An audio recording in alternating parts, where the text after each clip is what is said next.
Heather Hakes, welcome to the show. Hello, thank you so much for having me. It's a true pleasure. I was saying before we hit record that I'm looking forward to this chat because it feels like I'm just chatting to a friend. You had me on your podcast a little while ago. I'm so grateful for that. And today we're going to talk about all things mindset and so on. But to kick us off, I would love to hear what is the number one thing you're excited for our listeners to learn from this conversation today. You know what? I love talking mindset and manifesting, and really it's just helping people become a conscious creator of their reality, knowing because I think a lot of people feel powerless or feel stuck, but I just want people to know no matter where you're at, you can create a better future. Amazing, amazing. And we're going to talk about how they can do that. I'm really excited about all the strategies you're going to give us. But I'd love to hear, how did you get into mindset coaching? Oh gosh, I'll give you long story short. I actually grew up kind of this idea of personal development. I remember when I was 8 years old, coming home from school, my mom had Oprah on. So I grew up watching Oprah. I learned about a gratitude practice, a gratitude journal when I was 8. Then in my early teens, I started reading personal development books. Like I've always been very curious. I remember in middle school, psychology, like understanding human potential, I was intrigued me. But, like I followed the status quo. I followed what we're conditioned to do. I went to college. I got a degree. I got another one. I climbed the corporate ladder. I had all the things that were supposed to make me happy, and I wasn't. So that took me on another journey. I ended up quitting my 9 to 5, took a huge leap of faith, took like a 2.5 year sabbatical, got into podcasting, which turned into coaching. And so it's kind of like if I had to sum it up, it's following the intuitive nudges. The question that kept coming to mind was there's got to be more to life. And there is. So it's following those intuitive nudges and staying in curiosity and learning from mentors. And that's full circle where I'm at today. You know that resonates so much with me because my journey and your journey are alike in many aspects. And although yours, by the sounds of it, started a lot earlier than mine did, or at least the seeds were planted a little bit earlier than for me. But I love how you got out of that, and it's so funny when you say technically you had everything that should make you happy, right? You had a good job, you had probably a decent income from that, and then Yeah. still thinking like, why am I not fulfilled? Why does that not Yeah. feel aligned with who I truly am? And breaking out of that is so, so scary, but you listened to your intuition. And that's actually Yeah. um, my first question to you. If someone has a hard time differentiating between an their intuition and fear-based thinking Oh. when making a big life decision, how can we know like what's the correct thing to listen to? They're night and day difference. For me, and I can only speak from my experience, but I think generally this is what people experience. Intuitive, those like just nudges and the feelings are very soft. They're subtle, they're peaceful. Sometimes it literally is just kind of a gut feeling. Sometimes I'll just give an example of how I've learned to tune into it. And, like life is always giving us opportunities and synchronicities. But here's a fine example. I remember one afternoon, maybe it was a Saturday, but I was on my way to the gym, and where I live, I'm kind of in the middle of the same gym. At the time, it was 24-hour fitness, but at two different locations. And I liked going to the one because it was more social, but the other one was closer to my house. And for whatever reason, that day I had intended to go to the social one. But I had this nudge and I listened that I didn't understand it, but just go to the closer one. Well, I ended up meeting a guy that day and got asked out and went on a date. And like you have to listen and follow these nudges. Some people do kind of hear a voice. It's a feeling, it's a sensation, but it is subtle and versus fear and ego-based creates a lot of tension, anxiety, stress, maybe tightness in the chest, monkey mind, mental chaos. That is not the direction to go. Yes, I think some people, as you said, like everyone has a body part where they feel their intuition. Some people feel it more in their spleen. Some people would say it's coming more from their heart. Other people might say my throat was blocked or something like that. And I think we've gotten so in tune with our body. We're so used to like having no connection to our body anymore that we're just trying to overrule everything with our logic. And I'll be the first one to put my hand up for that. Like as soon as anything comes up, it's like, oh, let me run that calculation through that. That doesn't make Mm, sense. And you're like, no, no, no, Lisa, you need to practice letting go of control, listening to your intuition, and honestly, like the amount of times in my life that basically only good things have come from whenever I listened to the intuition, even though initially maybe it felt very scary, like less money, or you're alone again, or you don't have that job security.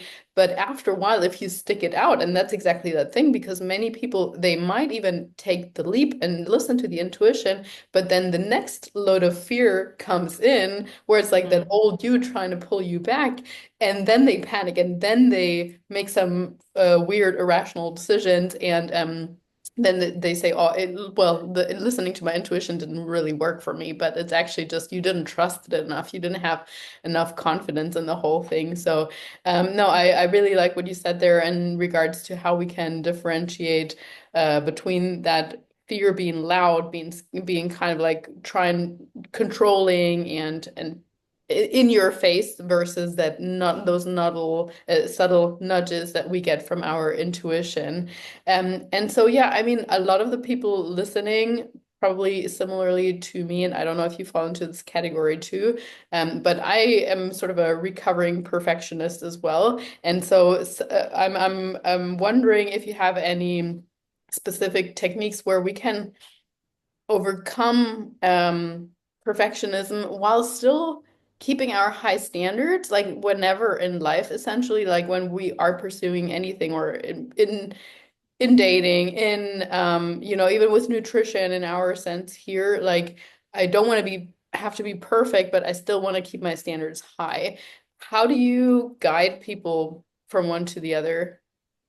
I'll step back just a moment. Something that you touched on. I came across a meme a few years ago, and it said, the longest journey any human will take is the 14 inches from their head to their heart. And in science, what they talk about is creating brain and heart coherence. Because here's what happens most people are living in high beta brainwaves, stressed out, fight or flight, which creates all the dis-ease and all of the problems in our life. But most people are living in 5% in their head. When you can, and there's tons of practices, breath work, walking in nature, journaling, obviously meditation, when you can create the space to disconnect from the external and to go within, this is how you create brain and heart coherence, alignment. You like liberate energy and those stress emotions, and that's how you take your power back. So that's one step. I highly recommend creating a daily practice in which you disconnect from your sensory environment to go within, and you can start with 5 minutes. When I started meditating years ago, 3 minutes felt like a lifetime. And now I've done as long as 4 hours, which felt like 3 minutes. You know what? We had a 30-day challenge at the end of last year, and the challenge wasn't, or was it? Yeah, end of last year. Anyway, one of the aspects of it was meditating for 3 minutes. And we had other things in there like working out 3 times a week, tracking your food intake, several things. And the thing that people struggled with the most, but also said they got the most benefit out of at the end was a Yeah. 3 minute, I didn't even call it meditation, it was just a timeout stillness, no input, no nothing, just you can sit there, you can go for a walk in nature, you could, even close your eyes, whatever. But it was the hardest thing for everybody. And I really, really Yeah. wanted to highlight, like you said, start where you are. You don't need to think it needs to be a 30-minute meditation or an hour or longer. Right. Then the second part to answer your question, I consider myself, I kind of joke, but I'm a recovering type A. I used to need to be in control. Everything was planned out, my social calendar, everything planned out months in advance. I am now a complete 180. Like it's kind of hard for me to commit to something this weekend or next weekend. Like I don't know how I'll feel.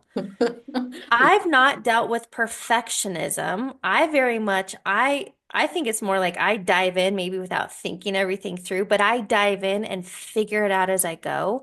And there's a saying progress over perfection, but perfectionism is actually coming, it's very fear-based that you're going to make a mistake. Of course you're going to. Are you, and you might fail. You're going to fail. You're going to fail and you're going to make mistakes. But there's a book by Maxwell?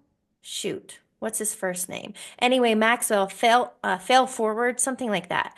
But the premise of the book is fail fast and fail forward. For example, I remember, so I'm close to 700 podcast episodes. How do you get to 700? Not from perfectionism. I dove in, had no idea what I was doing. I used to type out a script, hope it didn't sound like I was reading it. I would ask anybody who wanted to have a conversation to join me. Like you have to get started, and then it's a constant adapt and innovate, and like you just learn along the way. That is such a good tip. Such a good tip. Really, I mean, perfect. I think logically people hear that and know that, but then they just stand in their own way. I think though once you've done it once or twice, it's like with anything, that repetition and that showing to yourself that, hey, I didn't die from this. Hey, it was still a pretty good episode. Maybe it was even better in your case than if you were over prepared for a guest or whatever, because the best conversations flow usually from more of a natural kind of yeah chemistry that people have, or also most people will probably agree that the vacations and everything that were super planned out from one moment to the next are usually not as fun as if you allow yourself to stay a little bit longer where you want to, or like, listen to your intuition and listen to the things that are truly fun. So no, thank you for sharing that really great tip with us. And I'd love to hear if you have any specific like exercises or so for people that are brand new to self-development or mindset work. And you already mentioned meditation, you mentioned the connection between head and heart, but what else can people start off with? The biggest thing, and I think anybody in personal development will talk about a morning routine. I very much call it a ritual on purpose because what word can you derive from routine? Mm-hmm. Rut. Mm-hmm. At some point, even going through the same thing becomes monotonous, and then you just fall into autopilot. You're not being intentional. And some people, have 6 hour morning routine. I'm like, less is more. I have a 4 step morning ritual that I will share with you. I use the acronym MIND. So the first one for me is meditation and movement. Those are my non-negotiables. And again, I keep it simple. So if I'm on the road or traveling, like I can always stick to this. The second one is intention, setting an intention for today. So whether I'm on a podcast or a client call or creating content, I want to be very intentional with how I'm showing up. The next one is about blessing a new day. So just expressing gratitude. I woke up today. Like not everybody woke up today. You woke up today. And actually something I say to my dog is, it's going to be a great day. Like I say that, I state it. And the last one, D, decide who I'm going to show up as. I am so clear on the life I want. I know who I need to be and showing up as, and it's a daily intentional practice. I am human. Of course, I fall off track, but I have a lot of tools in my tool belt to give yourself grace and get back on. Oh, I love the aspect of clarity that you have. And I'm sure that's not something that you decide every day, like on the fly. I'm sure you also take times, like, I don't know, once a month or whatever, to really like get even more clear on who you want to be, what your overarching goals are, etc. But having that sort of simplified down to that mind, MIND, for your daily practices, so that when you are busy, you literally you lock in that vision and okay, I want to be Power Heather. I'm like I'm a world class podcaster. I'm making this much money when I look into my bank account. I have a fulfilled relationship or whatever it is that you're so clear on that person, and you already show up as that person in your mind, and therefore your daily actions follow from that. And even down to the simple statement that you said, it's gonna be a great day, or it's you're deciding it. It's not like, oh yeah, well, if my coffee tastes good today and if the weather is nice, it might be a good day. No, you're deciding it's a good day. And I think if we are looking at the other end of the spectrum where people wake up groggy, turn on the news, look at their phone, and you're just automatically, I mean, I would be too if I do this, I would also be in a, or did this, I would also be in a negative mood and simply thinking, what can all go wrong today? Oh no, there's another car crash, another 500 people died. And I mean, it's all sad, but there's nothing you can do about that in that moment. It's only going to put you in a negative state. So, really, really love everything that you said. And you kind of hinted at the answer to my next question, but my question is, if life is really stressful and busy, let's just say like something particular comes up, not necessarily travel, but maybe something like Christmas, or you have a very busy work stretch. Um, is there anything additional or different that people can do to help them get through that? I have a couple tools. One, I also have, I think it's 5 alarms on my phone throughout the day. So these are opportun. So I have an alarm with an affirmation and tied to a song. So even if it's a 15-second break, it's a 15-second break to listen to that song, to get back in that energetic vibe, to read that affirmation to keep me in line. That's 15 seconds. So what is that? 75 seconds a day? Mm. The other one is I also have an evening reflection. This is something my tech team had, I had them build. So it's for my coaching clients, but I have one too. And it's just a quick daily check-in. What was my energy? What was my mood? What's a win from today? What am I grateful for? What's an intention for tomorrow? So I bookend my day. Yeah, the book ending, I'm such a big fan of that. Again, that's when our mind is most receptive to anything coming in, and during the day Yeah. we're just so busy. But yeah, if people are stressed out and during the day they just set themselves a few reminders, and I mean, no one can say that they don't have 15 seconds, right? That's very, very short. Even if you are running after your kids or in a busy work environment, most people answer text or scroll through social media for that amount of time easily. So love the Yeah. simplicity of this. And I know, because I know you're very big on like application and giving us some great example. You've already given us some great examples, but I'd love to know if you have some maybe client scenarios where you could really see that the mindset work that you did with them or that they've done independently really created like a drastic shift in their life, or drastic results overall. I'd say most of the time individuals come to me because they're lacking clarity in their life, or they feel stuck. And so both of those is just feeling stuck, and they're stuck because they're dwelling on the past. I did a master class this week, and one of the participants, he is stuck, and I helped him create clarity. Okay, well, it doesn't matter where you're at. What do you want? Because here's what happens. Stress, they're actually very addictive chemical emotions. We become addicted to a victim mentality. We become addicted to worry, fear, stress, overwhelm. Like those are very addictive chemical emotions. And that's why true change and transformation comes down to breaking the habit of being yourself. That's why awareness is everything. You have to have self-awareness. And every moment becomes a choice. Am I living by design or am I living by default?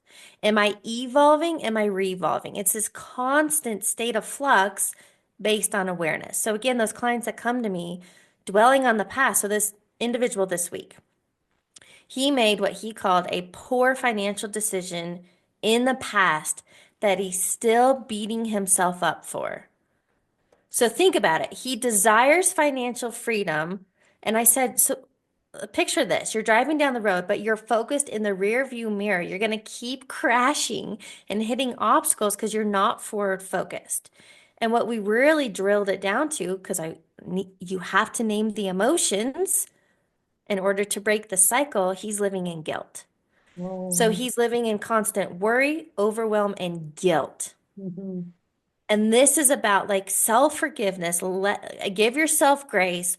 Learn from the past relationship, the business thing, the financial, whatever the circumstance was, learn from it and move on. Mhm. Because if you don't, do you see how, and I see this a lot with people, they stay stuck dwelling on the past for prolonged periods. And I'm talking years. And so when you continue to do that, you stay in that vibrational, emotional state, and nothing in your life can improve because you're living in survival. Really, really great. I love the illustration of the rear view mirror.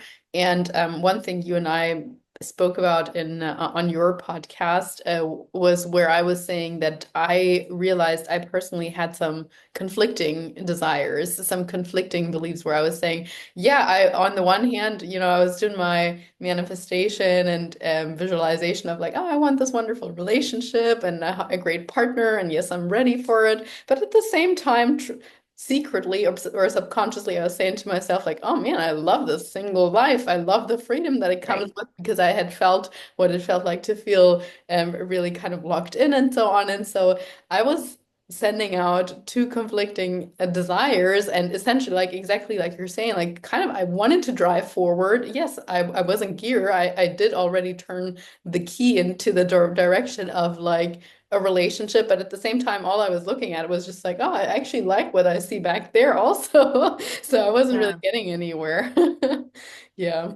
So it's called cognitive dissonance. Like, for example, I had two clients, this blew my mind. Two clients, a male and a female, in 1 week say the exact same thing. They both came to me, they're successful in business and finances, but relationships, not so great. And so the both of them came to me wanting to get over their relationship rut. So they both desire that marriage and that relationship. And the same week, both of them said, I'm happy on my own. And so that I stopped them and I said, you're sending mixed signals. Are you? And it's fine if you're happy on your own, and that's amazing. That's one life, but you told me you wanted this. So that's what it is. It's where you create internal resistance. So anywhere in life you're not making forward progress in Mhm. your health, your finances, relationships, or business, you have a misalignment either in your desires, or you want something but you feel unworthy. Mhm. You want something, but you doubt you can. And that's why everything is an inside game. Life is an inside game. Oh, this is yeah, it's resonating so much with me. So I'll be fully transparent. I've over the years and of course I think most people with COVID or even last year also with everywhere there is inflation, let's just put it. And people have, financial issues. Everyone I'm sure is going through ups and downs here and there. But every time when I see like numbers going down, obviously the opposite direction of I where I want them to go to, my first initial instinct is going back to my original programming, which is you need to hoard money. Money is scarce. Don't spend any like thinking about, okay, where can I cut down? I better don't get my nails done this week. Maybe I shouldn't get my daily coffee that I love so much. Maybe I can go to a cheaper gym.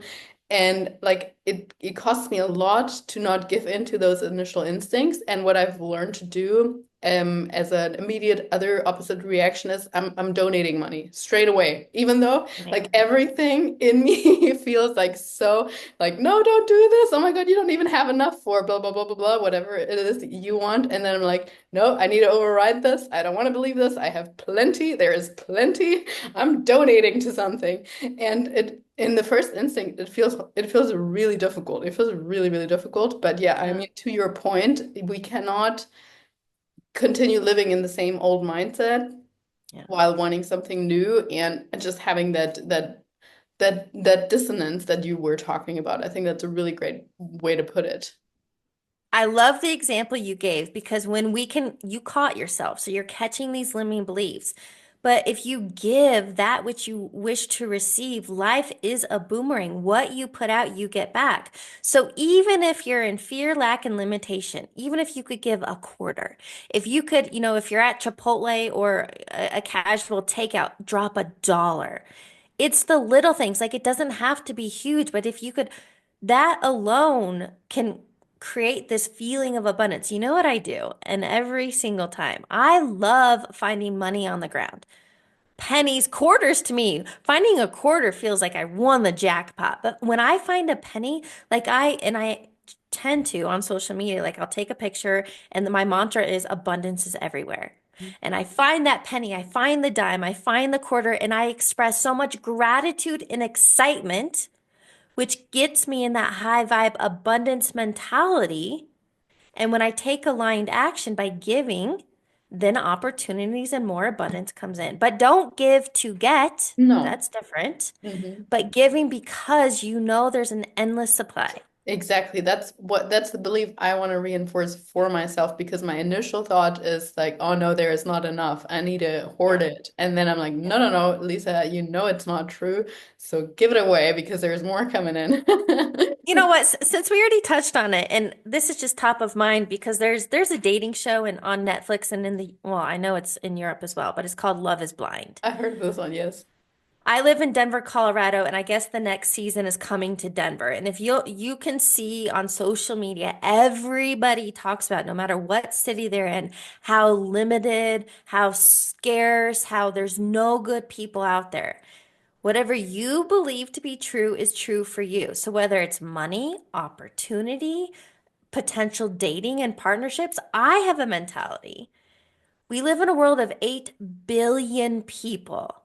Despite all of the limitations, I believe that there are plenty of suitors for me. I believe that. And we need to have that consciousness and awareness of where our limiting beliefs such as that are, where we're like, I think it's so easy to catch other people using negative self-talk or using those, oh, I can't, I don't have, there's not enough, blah, blah, blah. But sometimes when we speak ourselves or speak to ourselves, we don't hear that anymore because it's so natural. So that's where I think like truly the power of a coach, but also just daily reflection and so on really comes in handy. And you do so much work, not just with your clients, but also for yourself, on yourself. You told me you've been to several of Joe Dispenza's retreats. I would Oh, yeah. love to hear what your like main takeaways were from those retreats, if it's even possible to put that in a few words. I can. It's very timely. I had this conversation with one of my girlfriends this week. We actually met in 2017 at a Tony Robbins event. So Tony Robbins was kind of my intro into in-person personal development seminars. I drank the Kool-Aid. I attended 7 events in 9 months, and it was really easy to get hung up in the high, chasing the next high, becoming a self-help junkie. But for me, Dispenza's work has been truly transformational and sustainable. And what I shared with my girlfriend this week was, I don't know why, but like I just now, like I get it. Not intellectually, because I've understood the principles and the teachings, I've understood them. But until you apply them and embody them, I told her, I was like, so this is 5 years. 5 years of studying Dispenza's work. I've read all his books. I've attended 4 of his events. Here's what I can sum it up. And I can sum it up because what I love about his work is he teaches through the science lens, neuroscience, how your brain works and how you can rewire it to create the life that you want. So, what he teaches are 3 steps that your personality, your state of being, which is your thoughts, emotions, and actions, that's it. Those 3 things create your personal reality. So, for example, 92% of people fail at New Year's resolutions or hitting goals. 92% of people fail. Why? Because they're trying to change surface level, maybe just habits, but they don't have the identity or the confidence or the belief. They don't have the mental attitude in play, so they haven't changed their habitual thoughts, emotions, and actions to be the person who has the fill in the blank. And that's why 92% of people fail. They don't have the identity piece in play. So what Dispenza is all about is this reinventing yourself, get so clear on the life you want to live, the money, the freedom, the lifestyle, the partnership, your health, the experiences get so clear. And you're going to realize there's a gap, who you're being and what you want. So let me give a real world example. That guy this week in my masterclass wants financial freedom, but he is stuck dwelling on the past, worry, overwhelm, doubt, and guilt. So his thoughts, emotions, and actions are self-sabotaging, keeping him stuck. So what I explained to him is this idea of reinventing yourself. Who would you have to be forward focused, confident, you have certainty, and you are taking aligned actions on somebody who is financially free? Because all of the desires you want are actually just the emotional payoff. You want a relationship because you want love and connection. Create love and connection within because, so now let me tie in more Dispenza's work. He talks about we all have an electromagnetic field. Spirituality would call it an aura. So we all have this field around us, and based on your thoughts and emotional states, you're just putting out these literally vibrations. Life is a boomerang. Whatever you put out, you are getting back. So when you are living from the end, now this is a Neville Goddard teaching, but when you're living as if, not fake it till you make it, but embodying that version of you now, when you are living with confidence, feeling abundant, feeling free, you're putting out those vibes. And then, because the how's never your job, by putting out those vibrations, life synchronicities and opportunities and people and resources come your way. And that's the magic of life. Hopefully, I summed it up and made Mhm. sense of all of that. Yes, no, I'm just like letting it sink in because it's so wonderful. And as you said, it applies to everything in life. It applies to Yeah. like the people listening, applies to nutrition as well, right? This is the Nutrition and Life podcast. So, Right. the person that you're trying to become with or wanting to become, what do they look like? What do they do on a daily basis to look like that? Do they move first thing in the morning?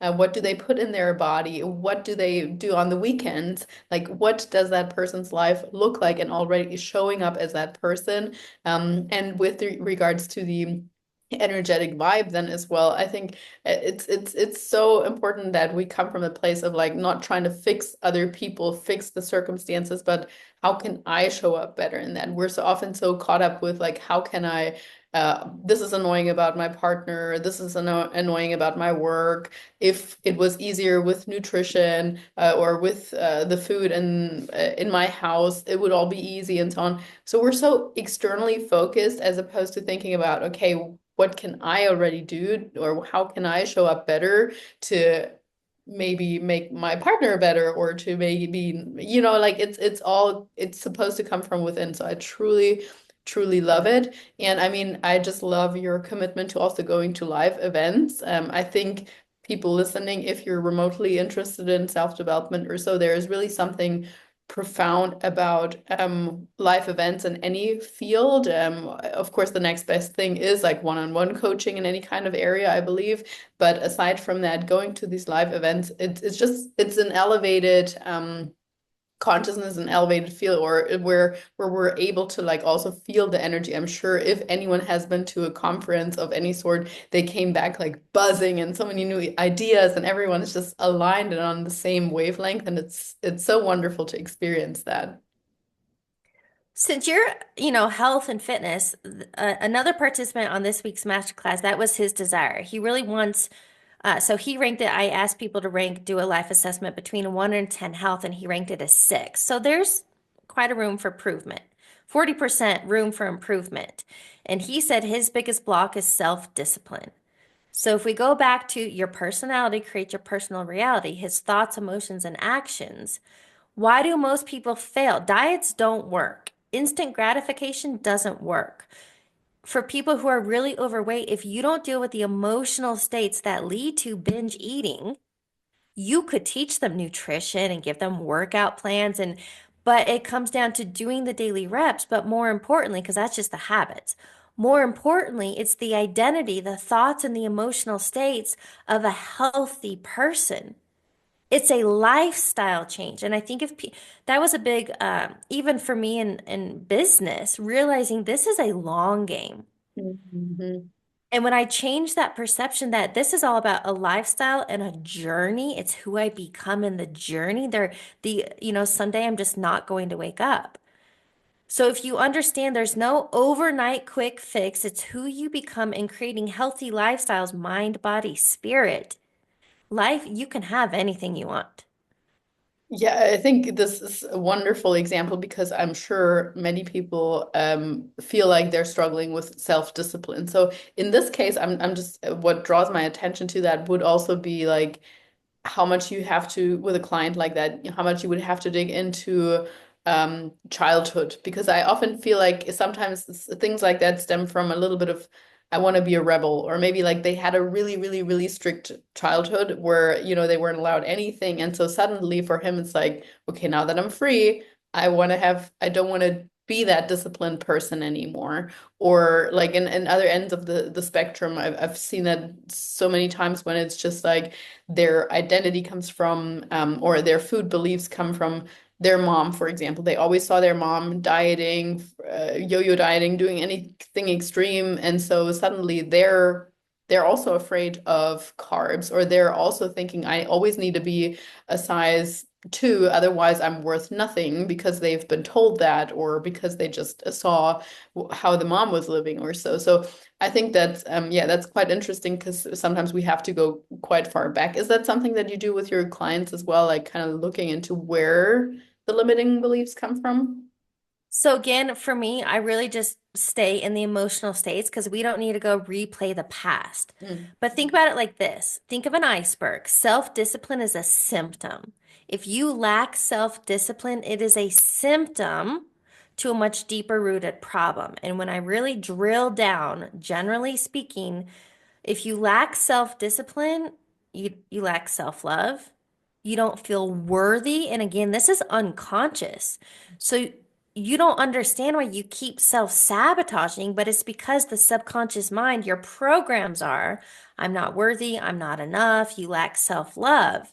So if you're coming from, I would call that like faulty mental programming, you can struggle and effort and try as hard as you want, and you will never make that forward progress, or you'll yo-yo 2 steps forward, 2 steps back. It's a horrible long game, right? So that's why when you drill down, okay, why? And so just ask why, and then you can get like 7 layers deep to understand the root cause. And again, it's that mental emotional state, your state of being, your self-image. Then get really clear on who you do want to be. And through the consistency, meditation and neuroscience teaches us how to rewire. You step into this next version of you, and literally, like your old self dies away, Mm. like a rebirth. Yeah, that's beautiful. And I like that you're, focusing on the now, on this aspect right now, because yeah, I think sometimes we can also get stuck in like trying to, oh, I need to fix the past first before I can move forward or so. But I mean, to the point that you also speaking about so passionately. So firstly, life by design, not by default, love it absolutely. Now Yes. if someone is just like generally feeling super stuck, they might not even know what they want, or they just kind of feel like they just feel stuck. They can't even put a finger on it. What are some first steps people can take? You've already said like meditating, head to heart connection, evening reflection. So some wonderful tools. But what would be the very first thing? The first step is always awareness. So, for example, and I have a free resource on my website, heatherhakes.com. It's called the Life Assessment. And that alone covers the major life buckets, asks for some short-term and long-term goals, but that's where you have to start. Where are you most dissatisfied in life? And the big three: health, finances, and relationships. That's what I see most often. And if you think of like all these major life buckets as spokes on a wheel, what is the common denominator? You. And you can see how, like, if you're really stressed out at work, it's affecting your health. If you're stressed out and the relationship's not going well, again, your health or your finances, like everything's connected. So when one area of life is off, it creates a bumpy ride. Mhm. And that's why, as a mindset coach, I work on the common denominator. Remember what Dispenza teaches: thoughts, emotions, actions. When you change from the inside out, all of those major life buckets improve. So the first step is awareness. Take an assessment so you can see where you're at and you go all in on one area, total focus, because everything transforms with it. Beautiful. Well, I will most certainly make sure to link your website and therefore this free resource as well, because I want people to go and not just check it out, but to actually use it, to take a big inventory of their life, which I think truthfully, we should do that all at least once a year, like a proper inventory, very whether we feel stuck somewhere or not. I mean, most people kind of do the annual New Year's resolution type thing, but they don't actually take a proper inventory as a in regards to the various buckets of life. So I think that's a really great resource to have. And Heather, just thank you so much for your overall knowledge and time and all the work that you're doing. I truly love the message and just hope it really resonates with people out there as well. And of course, I will link your handles in the show notes, but if you want to shout out where people can find you and get some more of your information, yeah, please do so.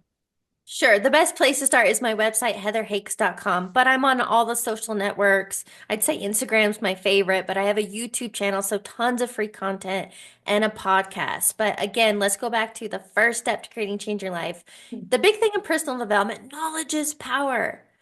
No, it's not. It's potential power, but like this podcast, and that's why I love giving practical, tangible takeaways.